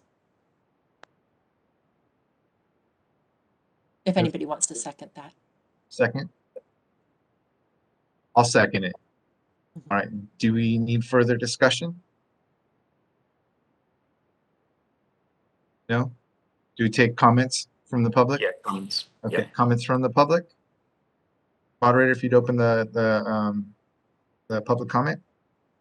We have requests for comments. We're going to start with call-in user 5. I'm going to send you a request to unmute your microphone.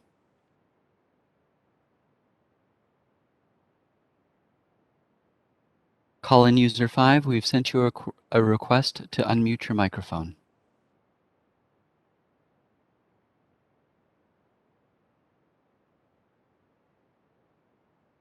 All right, we're going to send you a second request, and then we're going to address another commenter.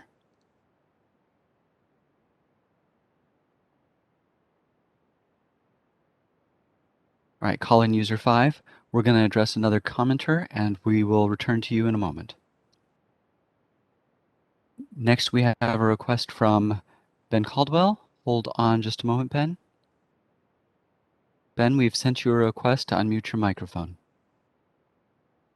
Thank you, and thanks, Steve and Roseanne and committee members. Really appreciate the discussion here.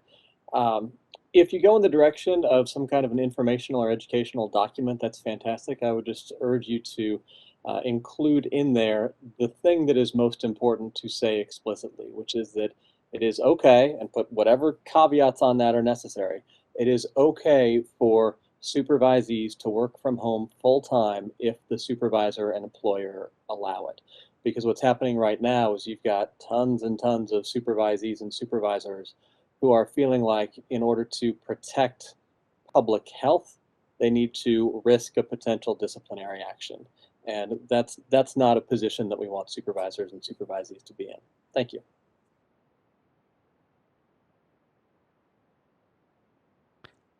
Next, Jennifer Alley. Bear with us just a moment, and we will send you a request to unmute your microphone. Good afternoon. It's Jennifer Alley with Camped again.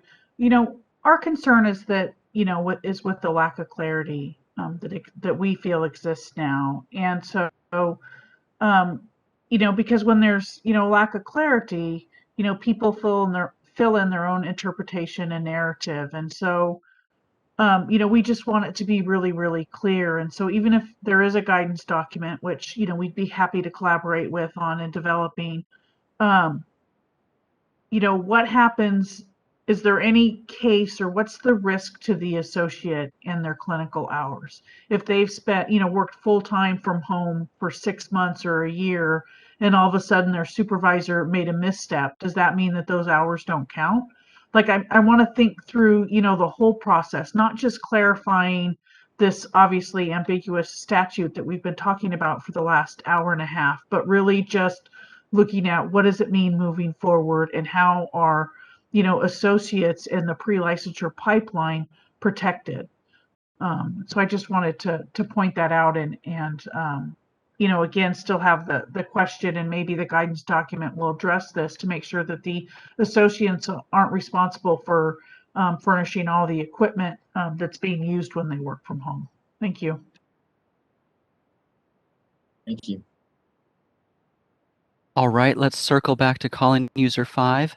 Please dial *6 to unmute your microphone. I've sent you a request to unmute. Good afternoon. Am I being heard? Yes, go ahead, please. Hi, my name is Clara Hoverman. I'm an LCSW for California. My comments may have made more sense earlier in the call when there was a discussion about the use of text message, and I just wanted to provide some really brief insight on that. Anyone who has turned on the radio or listened to a podcast or watched TV has seen ads for BetterHelp, Talkspace, and other very large companies that say that they employ, you know, thousands of therapists. Those are the companies that I think we think of when we think of using text messaging in a therapy session. My impression is that those companies do not employ unlicensed providers, so they're only employing licensed therapists from varying states, some of whom are providing therapy services through text. My guess is that they have some sort of Zoom meeting or assessment first, and then the patient is cleared for text messaging. Thank you. I have some experience working with an online telehealth company, but as far as I know, my company. Thank you.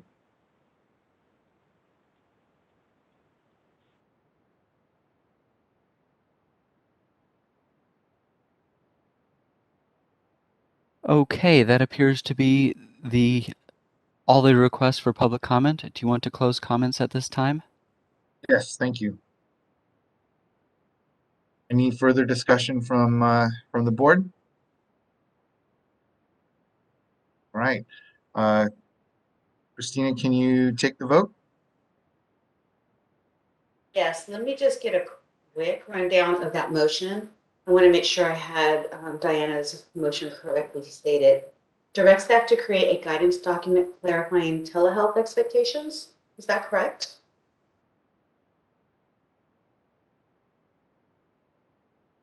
Yes, although now that I hear it, we may have to say telehealth expectations for employers. Thank you. Take that vote. Susan Friedman, Yes. Diana Hurwitz, Yes. Chris Jones, Yes. motion carries. Thank you. All right, Roseanne, item number 2. Yes, so moving on to item number 2, the next thing I'd like to talk about is a second set type of question that we get, and that is the ability of a pre-licensee who is located outside of California in another state or country to provide services via telehealth to clients located in California. So we often get this question for both associates and for trainees. And for trainees, we get the extra twist of can they gain their practicum hours practicing in this manner? So I'm going to discuss associates first and then trainees. First, for associates, current law for associates specifies that yes, indeed, they may provide services via telehealth. All persons engaging in the practice of marriage and family therapy or any of the board's other clinical counseling, clinical social work, educational psychology must have a valid and current license or registration issued by the board. The pre-licensees must perform services where their employer permits business to be conducted. The supervisor must be a California licensee. So based on all of this, a California associate whose registration number is current and active is able to continue to practice with clients located in California if the associate is out of the state or country, if they have a California licensed supervisor and the supervisor is permitting them to. The issue that might stop them right now, although we have a law waiver in place, has been the supervision via video conferencing, because if they are in a non-exempt setting, our law has required supervision to be in person. So if they were located out of state, that might be a problem.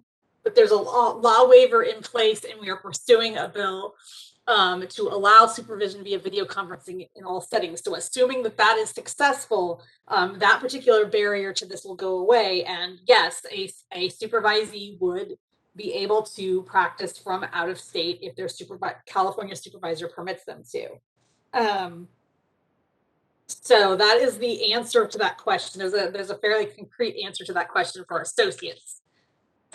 For trainees, it's a little bit different. Current law permits MFT trainees to perform services with clients in California via telehealth. Doesn't specify whether it's permissible for social work interns or PCC trainees, but we're pursuing a law change to clarify that right now. They're not permitted to perform services in a private practice. The law states practicum hours for providing counseling must be face-to-face. So the law is a little bit more unclear for trainees. They're not registered with the board yet, so they're technically not under the board's jurisdiction. Our telehealth regulations do state that a license or registration is required to provide services via telehealth.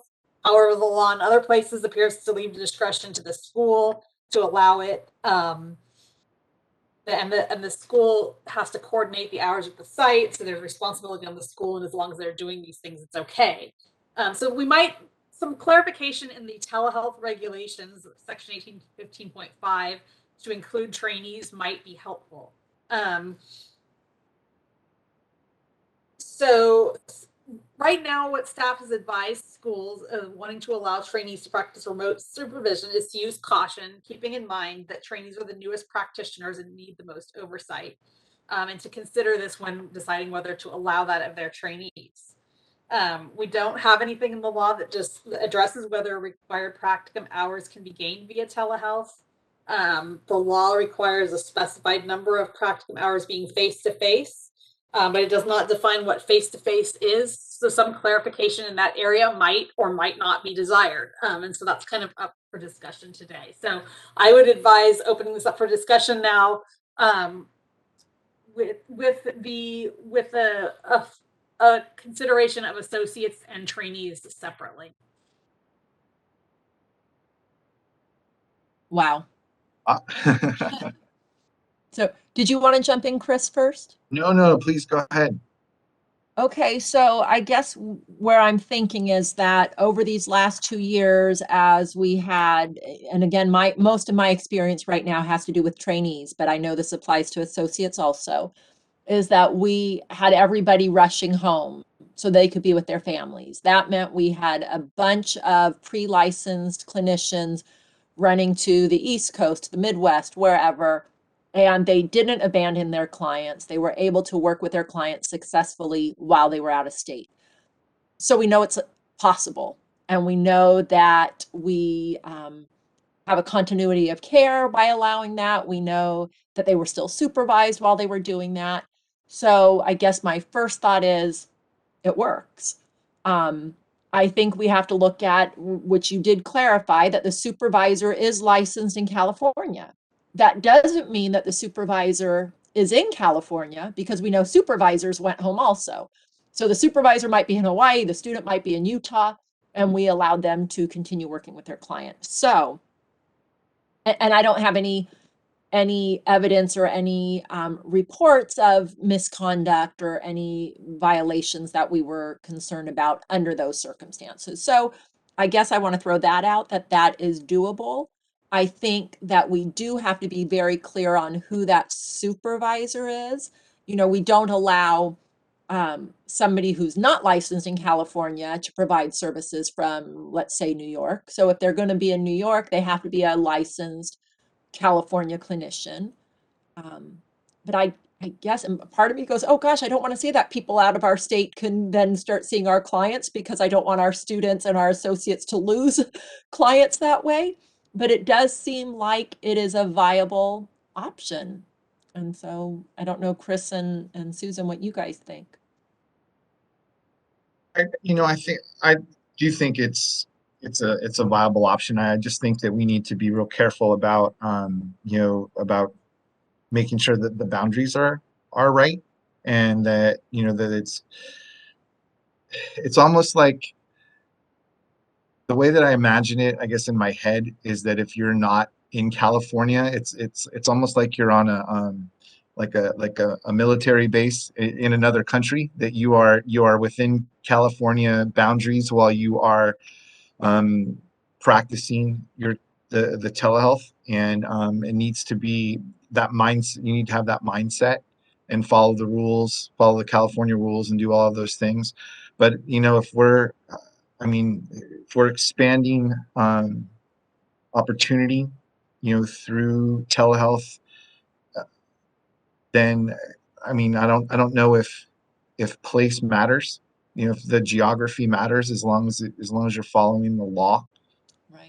And specifically, and my biggest concern obviously is the supervision part of it. Because we need to make sure that our trainees and our associates are supported correctly, and that the supervisor and the pre-licensee have a very very clear-cut agreement about how things are going to be done, to make sure that we're maintaining best practice and consumer safety. Yeah. And it's interesting because you said, using military bases as, that's kind of your standard of, oh, you're still in California, even though you're not really. And I'm just thinking of several universities that have online clinics where their students get, they may have had on-ground clinics and then the pandemic hit, so they switched everything to online telehealth. And they've been able to work with their students within California, having supervisors that are within California.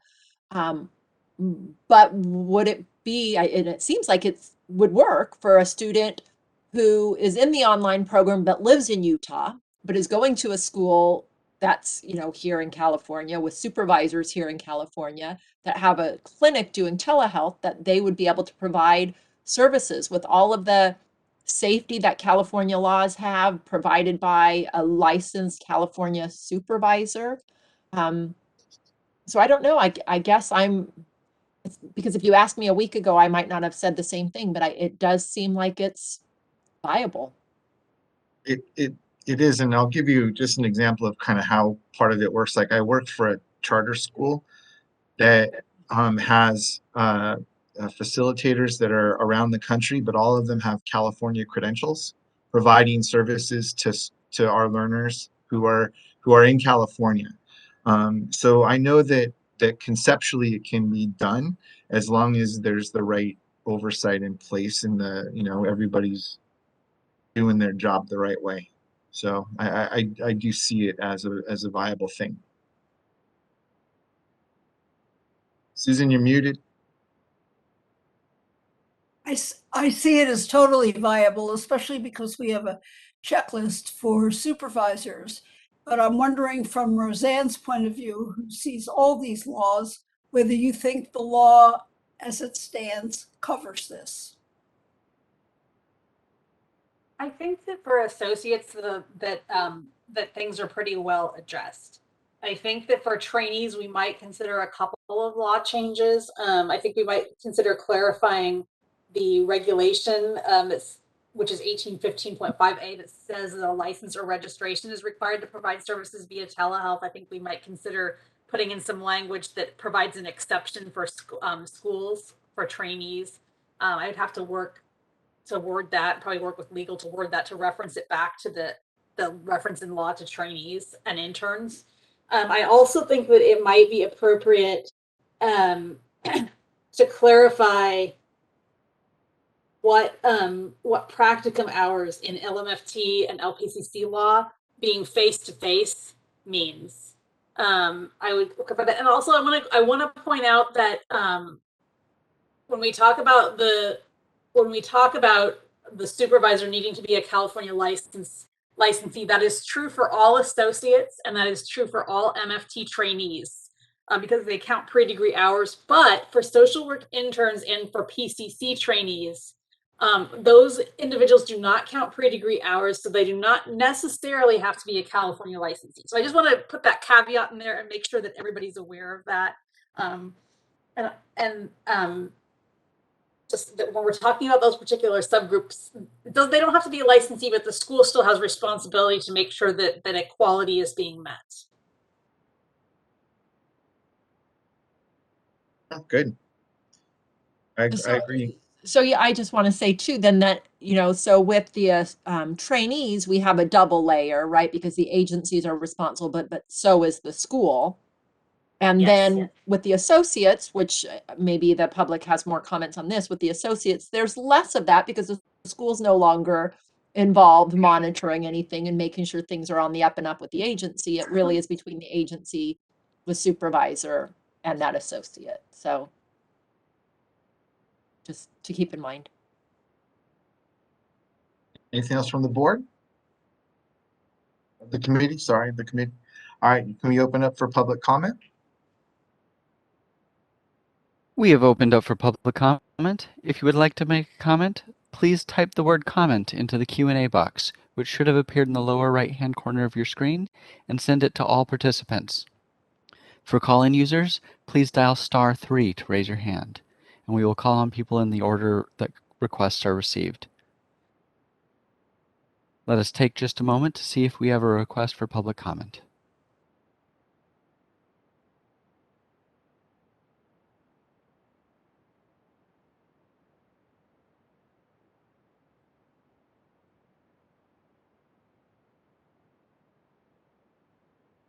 Seeing no request for comment, would you like to close comments at this time? Yes, let's close comments.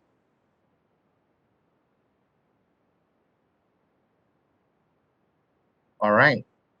At this point, we would need to make a motion in order to make the language change, yes? Yes. Do you want to hear what I would suggest? Yes, I would love it. Okay, so I would suggest that you direct staff to draft some language to bring back to the committee that would clarify section 1815.5A of the regs to include trainees and interns in being able to provide services via telehealth, and also clarify face-to-face what face-to-face practicum means in terms of 4980 in terms of LMFT and LPCC law. And I'm assuming that we would want to clarify that face-to-face practicum included video conferencing. All right. I move that we do all the things that Roseanne just said. And I second that, as long as we could use your wording. Yes. Oh, sorry. Any comments? Comments from the public? Moderator, would you open the comment line? We have reopened for public comment. If you would like to make a comment, please type the word comment into the Q&A box, which should have appeared in the lower right-hand corner of your screen, and send it to all participants. If you are a dial-in user, please dial *3 to raise your hand. Let us take just a moment to see if we have a request for public comment.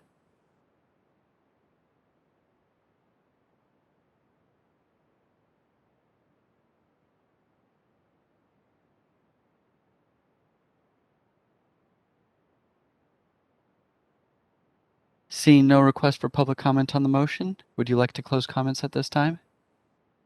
Yes, please.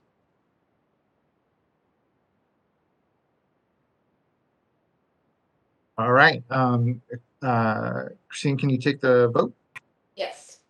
Susan Friedman? Susan, you're muted. Could you repeat your answer? Okay, I'll come back to Susan. Diana? Yes. Chris? Christopher Jones? Yes. Thank you. And I still need to get a vote from Susan. Susan, is your audio still not working? I think she said I can't get it to turn on.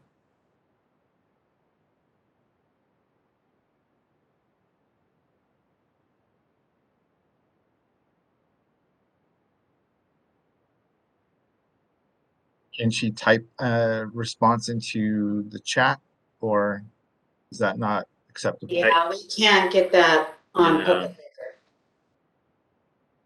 record. We can open up the Q&A box, so whatever she says can be public if she likes. Will that actually be public? Sabina, would that be okay? Well, the best would be well, we Yeah. need her microphone on anyway, so why Yeah. don't we pause a moment to try to help her with technology? Okay. Bear with us just a moment. Can we please display slide 17?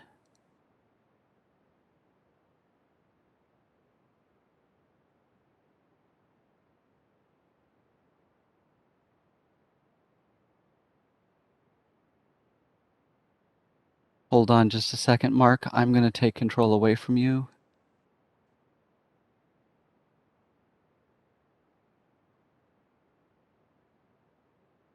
All right. Here's an audio text slide which might help. Can also suggest disconnecting and reconnecting. We'll get you back in as soon as possible.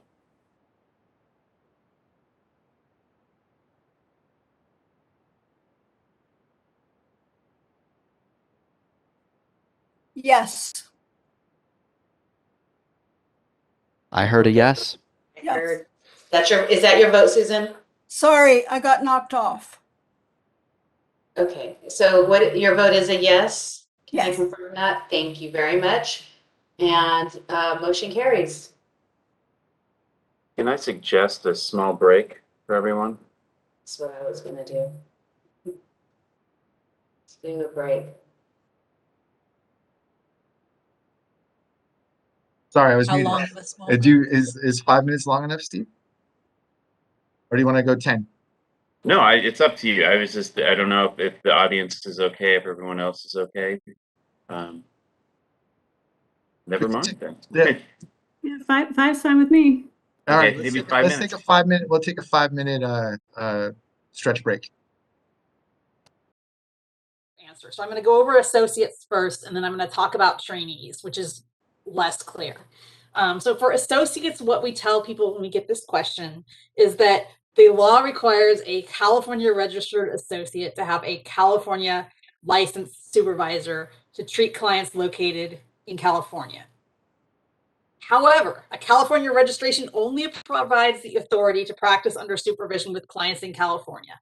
If a person is treating clients in another state, it is expected that they're going to be following the laws of that other state regarding registration and supervision. And upon application for licensure, the board is going to evaluate whether or not that experience gained out of state was substantially equivalent to California's supervised experience requirements. So we're going to look at the qualifications of that out-of-state supervisor, and we're assuming that they're practicing within the laws of jurisdictions, and we're going to treat those hours as out-of-state hours. And so we even just recently put something into our regulations, in our supervision regulations about that, that talks about the supervisor being licensed or certified by the state where the supervision occurred, and for 2 of the past 5 years. So we're going to be looking for equivalency, just like we would look at it for an out-of-state application. So the law is pretty clear for associates. Where we get the question that is a little bit more difficult to answer is for trainees, in particular trainees who are in a program that it's what we call a California program. It's designed to lead to licensure in California. We haven't really had questions before about people wanting in California programs wanting to gain hours outside of California. So that's kind of a new thing that started happening really since COVID mainly. And so for trainees, the law does not specifically address whether a trainee can gain hours with clients in another state or country and count it toward their practicum or not. Like MFT, practicum requires a certain number of hours with clients for an in-state school. It doesn't say where those clients are located. Typically, the question is can they count practicum experience hours if they follow the rules of the other jurisdiction? So if they're planning to apply for an out-of-state applicant, it doesn't matter. It's fine. We get out-of-state degrees all the time, but it's a little bit of a different twist if it's a California program that we recognize, and they're asking specifically if they can let somebody go to another state and treat clients there. So if it's a California-based school, that kind of throws us a little. What I think the answer is, I don't know that a law clarification is necessarily needed unless it's desired. I think the answer really is that is entirely up to the school, because the trainee is under the jurisdiction of the school at that time, and the school needs to, would need to be there. They have to keep in mind that they're training somebody toward getting probably a California license, and they're going to be dealing with somebody that's practicing in another state as a pre-licensee. So all of the normal caveats are there, but they're not really under the jurisdiction of the board yet. So I don't know that we need to specify that the practicum needs to be in California or not, because that could lead to having maybe even more confusion. But I wanted to bring that up there because it is a question that we get quite often since COVID especially. So I will open it up for discussion on that. So it seems to me that, for the PCs and the social workers whose pre-degree hours aren't counting towards licensure anyways, that the schools have authority and they can determine that. The MFT is where it gets a little bit tricky, right? Because the MFTs get to count their hours. So it seems to me that if they're getting to count those hours, they would have to not only meet that state's requirements, but also California's. So I know in my experience, we require a whole lot more supervision than any other states. So it wouldn't be acceptable for an MFT trainee to be, let's say, in Colorado and their state, I don't know if this is true, so don't quote me, but their state only requires 1 hour of supervision, no matter how many hours they work that week. That wouldn't qualify them because they don't meet our requirements. They still would have to have those ratios, even if they're providing services in another state. So I think, to me, that would need to be clarified. Or there has to be something where, yeah, sure, you could do it, but you don't get to count those hours. And then that maybe that gets even trickier if we're not counting hours for the MFT students that are out of state. Yeah, I think even then, Diana, that's a great point with the MFTs. I think it would still be the case that, you know, yeah, they could do it, but you know, they need to keep in mind they're working across 2 jurisdictions and they need to check all the boxes for both. So I don't know that the board would want to get involved beyond that. Right. Other than to say maybe it's not advisable, but if you can pull it off, you know, yeah, I guess good. Yeah, because they're out of state, right? They're doing hours out of state, which is allowed. Like you said, there's an out of state application, but they're in a California school. And I know, having worked for a couple of schools like that, so there's students out of the state that really want to come to California, but they can't come to California until they can get a job. So they're hoping to get their degree so they can come here and get a job. But I always tell them that they should make sure that they follow all of our rules, which are tougher than most rules. Yeah.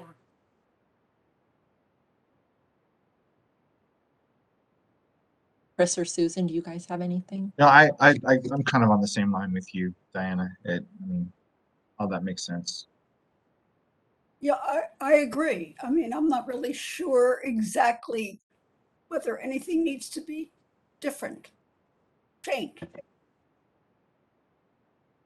I don't think that it does, but I don't think we need to do anything. I think for associates, it's clear. For trainees, for, like Diana said, for the social work and the PCCs, I think it's clear. For the MFTs, I think that we tell them, you know, that they have to meet both. And if they can figure out a way to do that, then great. But I don't know that we want to get involved in trying to specify that, because it could lead to more. The more we try to specify, the more unintended consequences we could create. Right. Yeah, it seems like something that it more has to be put on the universities, which we already did years ago when we threw traineeships under universities, and just put it on them that they can guide students. I mean, like any student, I mean, even students in California that are doing their hours, they can apply for their registration and have the board look at it and say, oh, nope, these hours don't count. So it's the same if you're doing your hours out of state. But we can guarantee you that if you're not meeting all of the requirements of California, you will not have your hours counted. I mean, we can almost, but that's up to the universities. I don't think we have to do that as the board. Right. All right, excellent. Can we open up the panel for a public comment?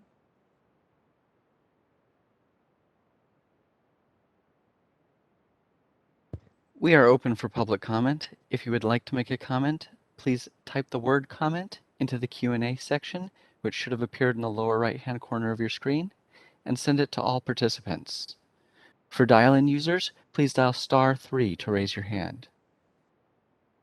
We have a request for comment from Rebecca Gonzalez. Hold on just one moment, and I will send you a request to unmute your microphone. All right, Rebecca, I've sent you an unmute request. Good afternoon, Rebecca Gonzalez, National Association of Social Workers, California Chapter.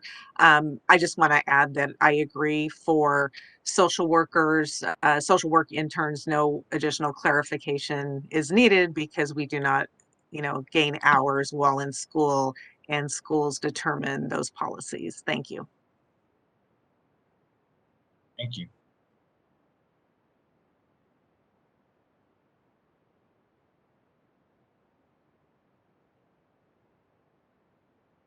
Seeing no additional requests for comments, would you like to close public comments at this time?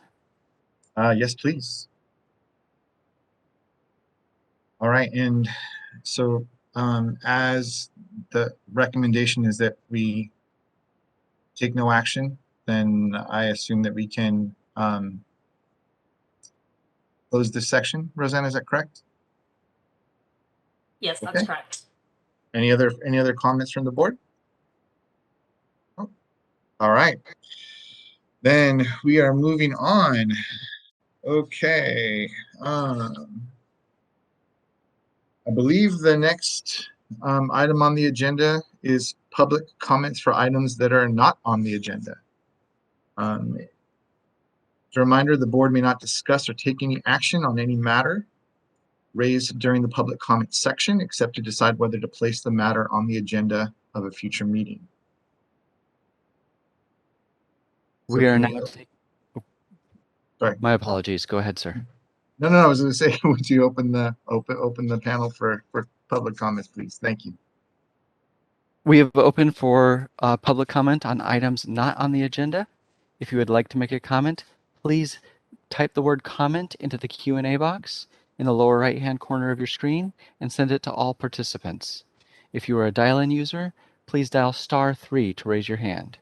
And we have a request for comment from Marianne Furry. Hang on just a moment, please. We have sent you a request to unmute your microphone. Thank you so much. I really appreciated this meeting, as all meetings, all of your time, all of your thoughtfulness, and thank you for that. I did have actually a couple of items that I wanted to suggest, possibly for future meetings, if you agree. The texting issue actually does seem really relevant. I was thinking about a situation where a domestic violence victim was texting their therapist and it actually turned out to be the batterer on the other side of the texting. So I just think that that might be something to kind of consider. I also am a little concerned about these national online companies that are hiring therapists that are under the board's jurisdiction, and wondering if there's anything the board wants to kind of take a look at there, because they I don't know, it just seems like, I mean, I think ultimately probably therapy down the road will become national anyways, but still there's a lot of therapy being done by these online companies. It might be interesting for the board to take a look at that, consider that. And thirdly, and this is the most important, and I don't know if you agree with this, and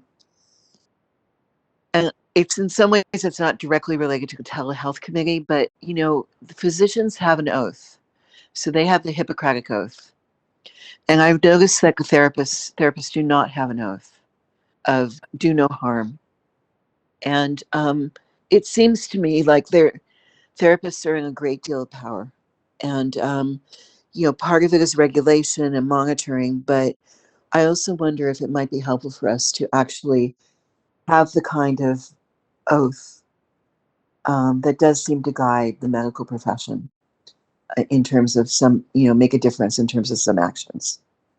Because once it's just you and client in the room, there's a lot that can happen. Not me, not you. I mean the generic you. So I just thought that might be something to consider.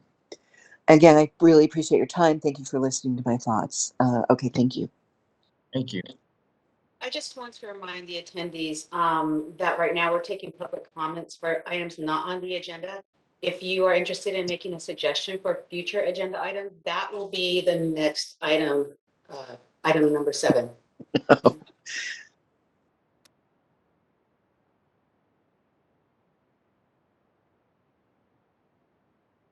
All right. Do we have any other requests for comment?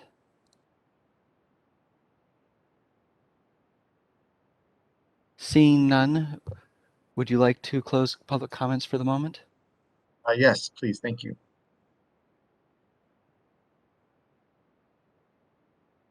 All right. So next on our agenda is suggestions for future agenda items. Do any of the board members have any additional agenda items for future board meetings, committee meetings? Well, Susan, you would, I mean, I definitely think we need to discuss the whole thing about texting. okay.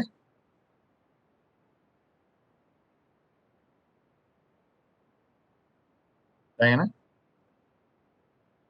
I was actually just trying to re-look through the letter from Campton and ASW just to look at all of their questions to see how we could address the questions that they have. But I think we might be covering them already in our discussion. So I think I'm good, Chris. Okay. And I was actually doing the same thing. I would definitely like to continue the discussion regarding, well, I mean, I think on by the next meeting, we'll have some sort of draft of of our checklist. I think that's really kind of paramount right now and kind of as we're moving forward. So I think we're okay with that. I think I'm okay. Anything else? All right. So we can take now public comment for those in the audience on future agenda items. And we did take note of the last commenter. So I have notes on that. Would I like to open the panel? Moderator, thanks. We are now open for public comment. If you would like to make a comment, please type the word comment into the Q&A box and send it to all participants. If you are a dial-in user, please dial *3 to raise your hand. And our first request from public comment is from Jennifer Alley. Hold on just a moment, please. We have sent you a request to unmute your microphone. Good afternoon, and before I give my suggestion, I just want to thank everybody for the thoughtful conversation today, and really appreciate the board's, listening to all the public comments and taking them into consideration moving forward. Telehealth is very complex and is definitely going to be here, to stay moving forward. But I would like to see on a future agenda item is any parameters around pre-licensee use of telehealth in regards to, do you think there needs to be experience of in person, right? If we move forward with allowing telehealth at home during practicum hours, right? Do we want to make sure that there's some in-person experience for pre-licensees so they're not seeing, a person, in person the first time as soon as they get their license. And CAMP doesn't have a recommendation on what that would look like, but we think that, there should be a conversation to kind of make sure that clinicians are well-rounded and balanced in their ability to treat, their patients in both telehealth and in person. So thank you again. Thank you.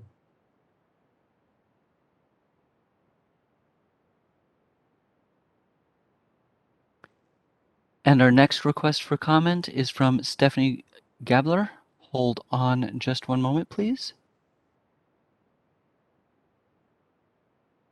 Stephanie, we've sent you a request to unmute your microphone. I'm a licensed MFT. Can you hear me? Yes, go ahead, please. Hi, I wanted to thank everybody here on the board and everybody and the people calling in to give their thoughts and opinions. I really appreciate all the feedback and everything, especially with the pandemic and how we're all navigating this. I just wanted to make a quick note on just a suggestion that was made regarding possibility of making an oath. And I've been licensed, I got licensed like December 3rd, 2020. And my oath as being a newly licensed MFT is, in order to get licensed, and everybody in school and everybody that's doing this along the way, we have our oath with everything we're doing and abiding by our regulations and everything we're doing along the way. It takes obviously quite a bit to get licensed at the end, and I think that should show our oath there when especially when we get licensed. That's our symbolic oath, and being connected with this licensing board that is so wonderful and appreciate it so much. But I think in a way we do take an oath, is just my point that I was going to make. In that sense, I don't. That was all I had to say. Thank you. I appreciate your comment. Thank you so much. I just want to keep us on track. We are also asking for future agenda items for our next meeting. Thank you. That was all. Bye-bye.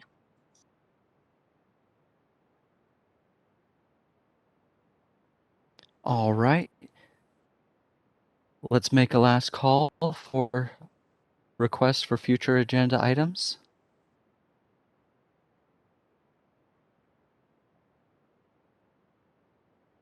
We'll give it about 10 more seconds.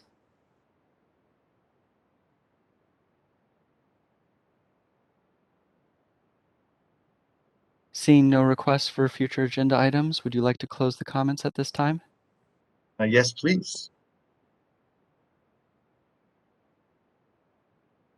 Okay, our next agenda item is adjournment. I'd like to thank everyone for participating today.